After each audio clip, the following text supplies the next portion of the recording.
60 বছর হয়ে গিয়েছে, জাস্ট একটা কাজ আপনি আমাকে দেখান, যে একটা কাজ শুধুমাত্র আল্লাহর জন্য করেছিলাম, একটা কাজ দেখান। বয়স কিন্তু 30 বছর চলে গেছে, আপনার জিন্দেগির বয়স 20 বছর চলে গেছে। অনলি ওয়ান, একটা কাজ দেখান, একটা কাজ আল্লাহ শুধুমাত্র তোমার জন্যই করেছিলাম। বলবেন 5 ওয়াক্ত সালাত পড়ি, 5 ওয়াক্ত সালাত পড়ি, এটা শর্তের বাইরে। 5 ওয়াক্ত সালাত ভাই শর্তের বাইরে, এগুলো এখানে আসবেনই না।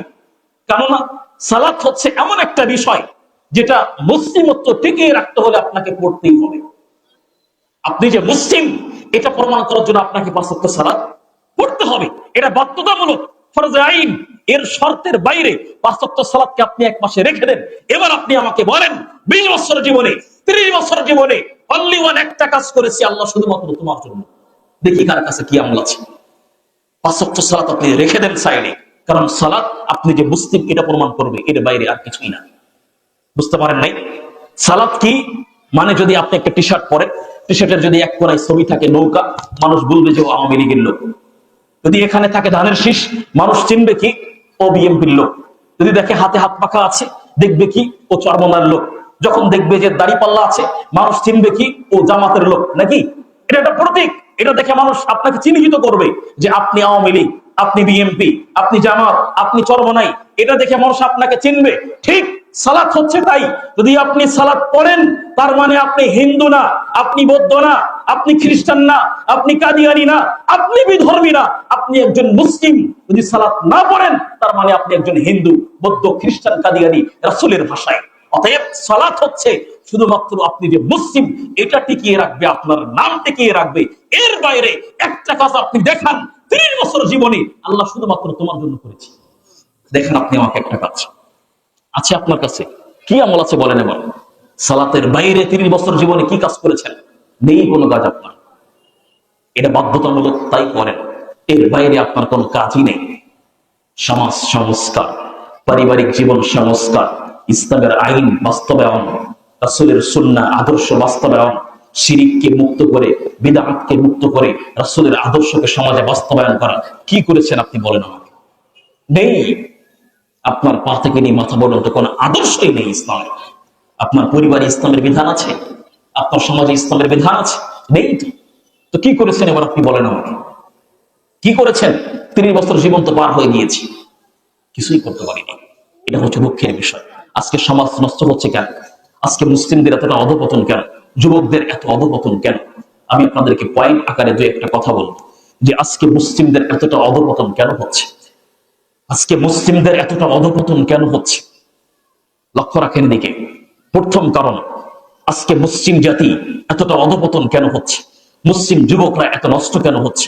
নাম্বার 1 কারণ হচ্ছে, আজকে মুসলিমদের ভিতরে ওহীর জ্ঞান নেই, কোরআনের জ্ঞানটা নেই, যার ফলে মুসলিম সমাজ নষ্ট এবং নোংরা হয়ে যাচ্ছে।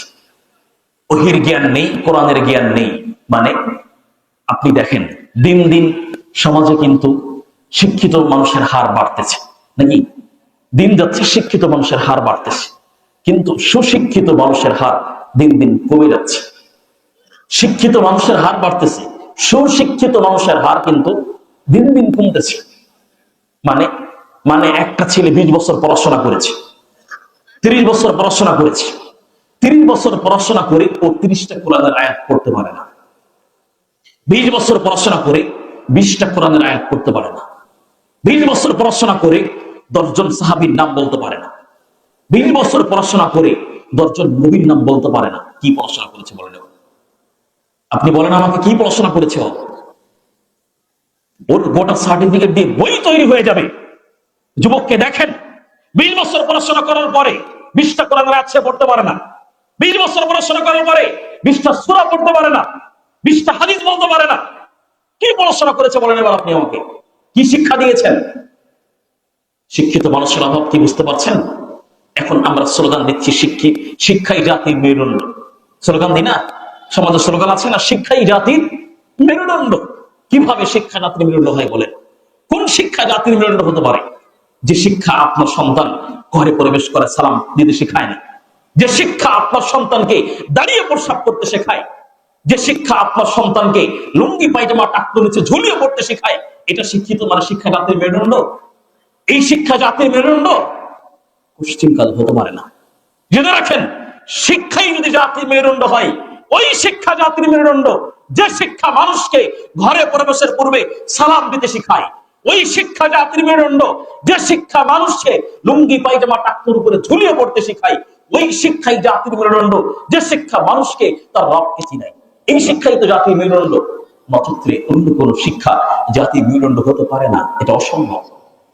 দুঃখের বিষয়, আজকে মুসলিমদের ভিতরে ওহীর জ্ঞানটা নেই, কোরআনের জ্ঞানটা নেই।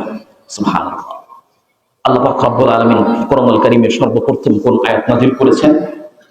সূরা আল আলাক প্রথম থেকে 5 আয়াত। ইকরা বিসমি রাব্বিকাল্লাযী খালাক, খালাকাল ইনসানা মিন আলাক, ইকরা ওয়া রাব্বুকাল আকরাম আল্লাযী আল্লামা বিল কলম, আল্লামাল ইনসানা মা লাম ইয়ালাম। আল্লাহ বলছে, ইকরা বিসমি রাব্বিকাল্লাযী খালাক। জেনে রাখো, ইসলামের সর্বপ্রথম দাওয়া, ইসলামের সর্বপ্রথম ভাষা হচ্ছে জ্ঞান অর্জন করা। সুবহানাল্লাহ। কি বলেছে? ইসলামের সর্বপ্রথম ভাষাটাই কি? ইকরা বিসমি রাব্বিকাল্লাযী খালাক। নবী হে, আপনি পড়ুন। কি পড়বেন? বিসমি রাব্বিকাল্লাযী খালাক, যিনি আপনাকে সৃষ্টি করেছে তার নামে আপনি পড়ুন। সুবহানাল্লাহ। আজকে 20 বছর পড়াশোনা করে আপনাকে যে সৃষ্টি করেছে তাকেই চেনেন না, তার পরিচয় আপনার ভিতরে নেই। কি পড়াশোনা করেছেন বলেন এবার? 20 বছর পড়াশোনা করেছেন, কিন্তু যিনি আপনাকে আদেশ করেছে পড়তে, আপনি তার পরিচয় খুঁজে পান না। শিক্ষা কিভাবে নষ্ট হচ্ছে দেখতে পাচ্ছেন? সুবহানাল্লাহ। এটা ভুল হিসাব। একটা ছেলে, মানে একটা পিতা, তার 3টে সন্তান, 5টা সন্তান। এই পিতা যখন মারা যায়, তখন ভাড়া করে ইমাম সাহেবকে ফোন দিতে হয়, ইমাম সাহেব আসেন, আমার পিতা মারা গেছে, জানাজা সালাত পড়িয়ে যান। নাকি এরকমটা হয় না? যে পিতা মারা যায়, তার 3টা সন্তান দাঁড়িয়ে আছে, 5টা সন্তান দাঁড়িয়ে আছে, সে ইমাম সাহেবকে ফোন করে যে আসেন, জানাজা সালাত পড়ে যান। ওর 3 সন্তান কি করেছে বলেন এবার? 3 সন্তান কি করেছে? ওদের গোটা সার্টিফিকেট দিয়ে একটা বই তৈরি হয়ে যায়। 20 বছর 30 বছর পড়াশোনা করে পিতা মারা গেলে জানাজা সালাত পড়াতে পারে না। কি শিক্ষা অর্জন করিয়েছে বলেন আপনি?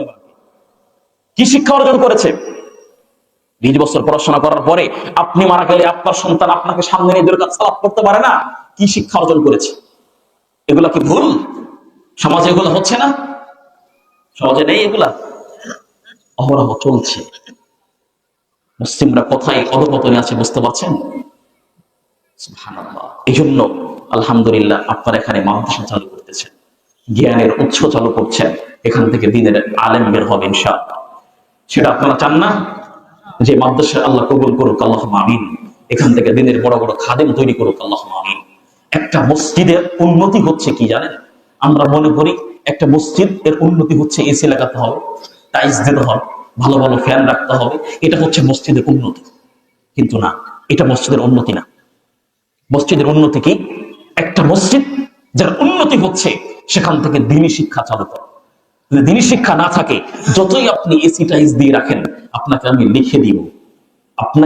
লিখে দিব, যদি মসজিদে দ্বীনি শিক্ষা ব্যবস্থা তৈরি করে না রাখতে পারেন, মসজিদের প্রত্যেকটা ইট আপনি সোনা দিয়ে তৈরি করবেন, মসজিদের প্রত্যেকটা ইট সোনা দিয়ে তৈরি করবেন, দ্বীনি শিক্ষা দ্বীনি ব্যবস্থা চালু করবেন না, দ্বীনের জ্ঞান এখান থেকে পাওয়ার ব্যবস্থা চালু করবেন না, 20 বছর পরে গিয়ে 50 বছর পরে গিয়ে আপনার সোনার ইটের মসজিদ পড়ে থাকবে, কোন মুসল্লি খুঁজে পাবেন না, কোন মুসল্লি খুঁজে পাবেন না।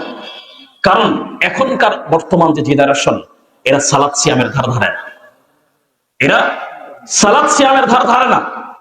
যদি এই জেনারেশন থাকে আর এদেরকে দ্বীনি শিক্ষায় শিক্ষিত করতে না পারেন, 20 বছর পরে গিয়ে, 30 বছর 40 বছর পরে গিয়ে সোনার ইটের মসজিদ পড়ে থাকবে, একটা মুসল্লি খুঁজে পাবেন।